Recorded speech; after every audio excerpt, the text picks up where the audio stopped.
I thought I was living a quiet, normal life, until Karen, my entitled neighbor, demanded my guest house for her influencer daughter. One no turned into a viral disaster, a CIA intervention, and a live stream that revealed secrets never meant for the public eye. What happened next changed everything, and it's not over yet.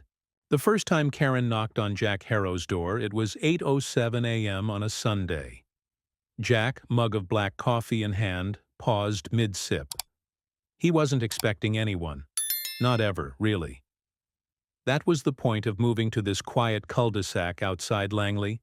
Nothing happened here. At least, not anymore. He opened the door slowly. There she stood. Bright blonde bob, oversized sunglasses, and a silk tracksuit that looked like it had never seen a gym. "Hi, I'm Karen. Karen Atwood. I live just across the street," she chirped, not waiting for an invite to start stepping into his personal space. "I just love what you've done with the landscaping here. It's very rustic chic. That guest house out back? Gorgeous." Jack blinked. He knew the type. Overconfident, oblivious, entitled. "It's not for rent," he said, his voice low and flat. "Oh, no, no, no. I'm not trying to rent it," she laughed. "It's just my daughter, Brittany. She's a social media star. Millions of followers. She's launching her new wellness line and needs a vibe, you know? That space would be perfect for her content shoots." Jack stared at her for a long moment. "Still no." Karen's smile didn't falter, but her eyes twitched, just a little. "Excuse me?" I said no. "It's private property, and I don't allow guests." Karen's lips pursed like she'd bitten into a lemon. "You don't understand. Brittany's agency loves the look. It would only be a few hours a day. You wouldn't even notice us." Jack stepped outside, letting the door close behind him with a soft thud. "This isn't a conversation, Karen. The answer is no." Karen's tone changed instantly. "You know, I'm on the HOA board. I can make some calls. Your hedges are 2 inches too high. The paint on your mailbox isn't regulation gray. You don't want trouble, do you?" There it was. The switchblade behind the smile. Jack looked her dead in the eyes. "Make the calls." And with that, he turned and walked back inside, shutting the door in one smooth motion. Karen stood frozen for a moment, flustered in a way she clearly wasn't used to. As she stormed off, Jack watched her through the peephole. His hand hovered near the digital keypad hidden inside the wall panel near the doorframe. A system no normal guest house would need. He hadn't had to use it in years. He hoped he wouldn't. Now. But something about Karen's smug certainty set him on edge. He pulled the curtains just enough to watch her cross the street. She paused, pulled out her phone, and started typing furiously, probably making her calls. Jack's gut tightened. He'd left that world behind, retired early, buried the past deep beneath the soft grass and quiet trees of this neighborhood, but danger has a funny way of wearing the most annoying faces. And somehow, he had the sinking feeling Karen wasn't done yet. Hey, real quick, if you're enjoying the video so far, make sure to hit that like button, share it with friends, and subscribe for more awesome content. And while you're at it, drop a comment and let me know where you're watching from. All right, let's keep going. By Wednesday, Jack's inbox was flooded with HOA notices. The subject lines were absurd. Unauthorized paint tint, improper grass edging, suspicious building use. He skimmed through them without flinching. All templated. All probably copied and pasted from Google. Karen was clearly escalating. It wasn't just digital harassment. Flyers began showing up on neighbors' doors, passive-aggressive, glossy pamphlets, warning of uncooperative residents, endangering community harmony. The only house pictured in the background? Jack's. Blurred slightly, but not enough to be anonymous. He didn't bother confronting her. He didn't need to. People like Karen craved attention. Denying it was the only way to win. But then Brittany arrived. It was Friday morning when Jack heard the metallic clatter of stilettos on his driveway.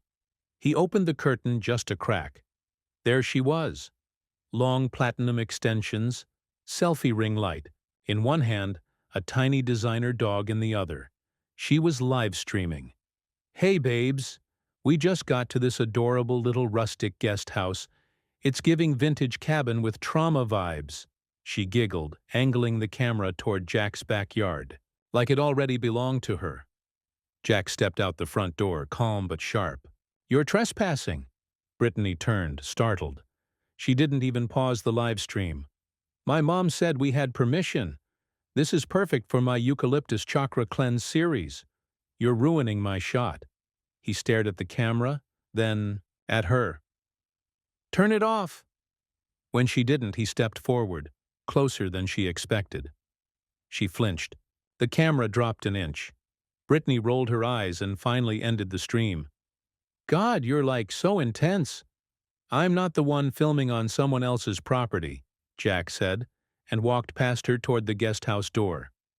He keyed in the code, careful not to let her see it, and stepped inside. The house was still untouched, but Jack had been trained to notice what others missed. The air felt shifted, like someone had stood too long in the middle of the room.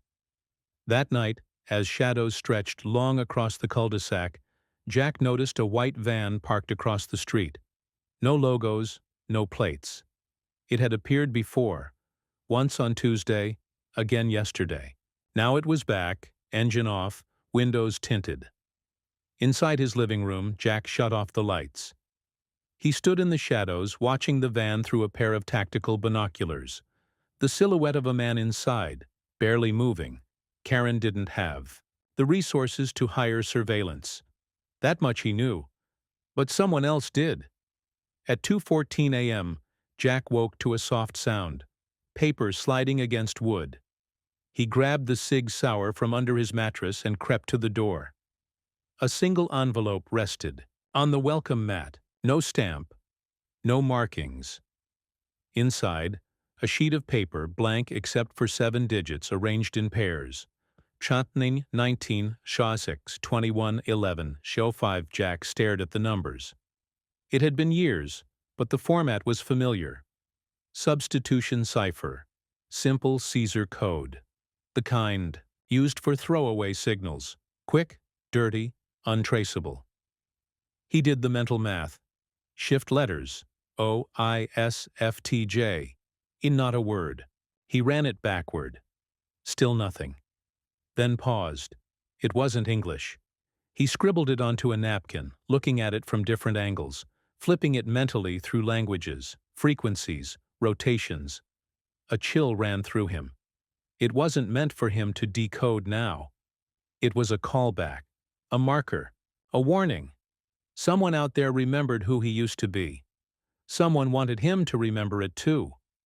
It started with a soft chime from Jack's phone, a push notification from his neighborhood security app. Motion detected, backyard gate. 3:11 p.m. He was 30 miles away, sitting in his truck, sipping burnt diner coffee while watching the edge of a service road. His contact was late, but now his pulse was racing for a different reason. He tapped the alert. A grainy still frame appeared. Karen, wearing all black, crouched by the guest house window. Jack swore under his breath. He had locked everything. He always did. But Karen was persistent, and stupidity mixed with entitlement was a hell of a cocktail. He opened the remote access feed and watched. Karen forced the window open with surprising agility. She slipped inside. Seconds later, Brittany appeared on camera, face lit by the ring light she held like a trophy. She entered behind her mother, wide-eyed and grinning. "Guys! Guys! This is insane," she whispered into her live stream mic. "We're inside. Look at this place. It's like ex-CIA or something. Totally unhinged decor. We are gonna go viral." Her phone swept across the room. The walls, concrete reinforced, lined with old-world maps, labeled switches, and a glass case housing what looked like decommissioned surveillance tech. A signal jammer blinked quietly on a steel table. The live stream chat exploded. "Wait, WTF. Is this place? This ain't no Airbnb. Is that a gun locker behind her?" Jack's stomach dropped. He knew exactly what they were about to find. Brittany pivoted the camera toward a corner cabinet. She reached for the handle. Then the stream froze. No buffer, no lag, just dead black screen. Jack stared at his phone, tried to reconnect. Nothing. Then came the second notification. Front yard. Motion detected. 3:17 p.m. He opened the feed. 2 black SUVs idled in front of his house. Men in tactical gear, silent, efficient, emerged. Not local law enforcement. Definitely not HOA. They moved with practiced precision, formation tight, faces unreadable. The next image was burned into Jack's brain. Karen, dragged out screaming, her lipstick smeared and face contorted in confusion and horror.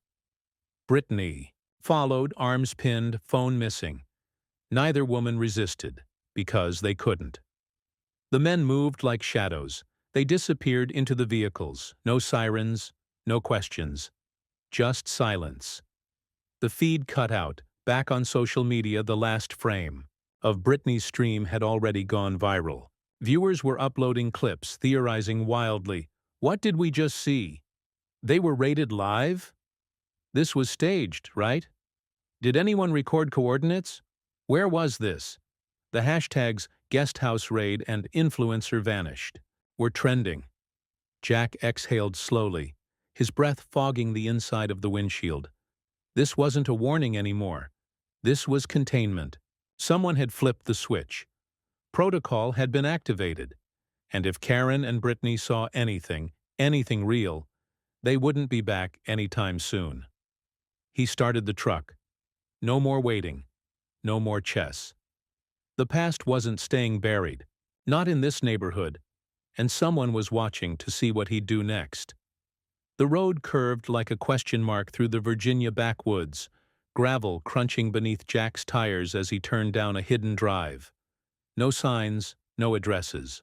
Just a rusted mailbox filled with nothing. He hadn't been here in years. The cabin, his fallback safe house, sat like a relic in the trees, surrounded by old security fences and dried leaves. He parked behind it, killed the engine, and sat in. Silence. His hand hovered near the glove box. Inside, a black ID badge marked with a red stripe. Central Intelligence Agency. Level 4 access. Not that it mattered anymore. Still, the badge was a key, a reminder, a tether to the man he used to be. He stepped inside the cabin and unlocked the old metal trunk beneath the floorboards. Inside were files, photos, and the memory of a life he had buried deep. He took a breath and opened the envelope marked Hollow Watch Phase 3. The images hit him first. A grainy surveillance still. A man in a dark coat, face partially obscured, speaking to an embassy official. Then another, same man, different city, different name. Jack remembered the face. Codename, Thorn. Double, agent. Russian handler turned rogue freelancer. He had spent 3 years chasing him through false trails and burning identities, until Langley told him to stand down. No longer a threat, they said. Terminated, they claimed. But Jack had never believed it. That's why he'd built the guest house. Not for comfort, not for Airbnb dreams. It was a dead-drop site, rigged with facial recog, encrypted uplinks, and multi-angle surveillance for one purpose: tracking Thorne's reactivation, should it ever happen. And it had. Just 2 weeks ago, a facial recognition ping matched Thorne in a local strip mall. He was here, in this neighborhood. Disguised. Watching. Karen, in all her self-absorbed arrogance, had stepped into a hornet's nest. When her daughter live-streamed the interior of the guest house, pan across the frequency jammer, the comms intercept terminal, the encrypted vault. It triggered an alert at the Langley mainframe. Real-time exposure of active ops. The system classified it as operational breach. Level red, immediate containment. Tactical sweep. Jack clenched his fists. He should have shut it all down sooner. Should have taken the gear offline. But part of him hadn't wanted to. Part of him had hoped to finish what they wouldn't let him.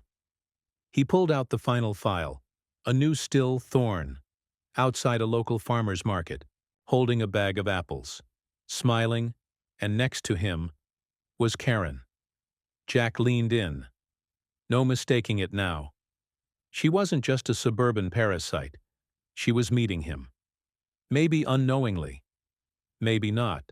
Had she been compromised, used, or was she something more than she seemed? The old rules clicked into place. Compartmentalize, analyze, execute. This wasn't about territory disputes or social media anymore. It was espionage. Active and Jack Harrow, ghost of the agency, had just been pulled back into the shadows. He slid the burner phone from the trunk and dialed a number that hadn't rung in 6 years. A voice answered on the second ring. No hello, just silence. Jack spoke 3 words. Thorn is active. The line clicked dead, and now there was no turning back. The sun bled gold across the cul-de-sac as Jack raked leaves in quiet rhythm, every motion deliberate. Birds chirped, a sprinkler ticked in the distance. To the neighbors, he was just another retiree tending his yard. But Jack knew better. Silence wasn't peace. It was the space between storms. The CIA had come knocking the next day. A jet-black SUV rolled up with tinted windows and the same quiet tacticians who'd escorted Karen off the property. This time they didn't drag anyone away. This time, they asked, Langley wanted him back. Consulting capacity, the handler had said. Low profile, remote asset analysis. You'd never have to leave the state. Jack gave a small, unreadable smile. No. Why? The man asked, not pressing, just curious. Jack stared past him toward the guest house. Because the moment I say yes, I stop being invisible. That was the end of it. Or so he thought. Karen and Brittany were released 3 days later. Publicly, it was described as a case of mistaken trespassing. But the internet wasn't so forgiving. Clips of the live stream, captured, clipped, and remixed, flooded social media. Brittany broke into a CIA guest house? Live raid caught on stream. Karen gets abducted in real time. The meme storm was merciless. Karen's face, twisted in panic, became a reaction GIF. Brittany's social media sponsorships vanished overnight. Every post she made was swarmed with popcorn emojis and encrypted jokes she didn't understand. Their reputations? Obliterated. Jack had nothing to do with it. The internet was its own form of justice. Weeks passed. The leaves turned orange. Normalcy returned, or tried to. One morning, Jack spotted a U-Haul across the street. A woman in her late 30s stepped out. Short black hair, dark glasses, fit, polished. She waved with practiced friendliness.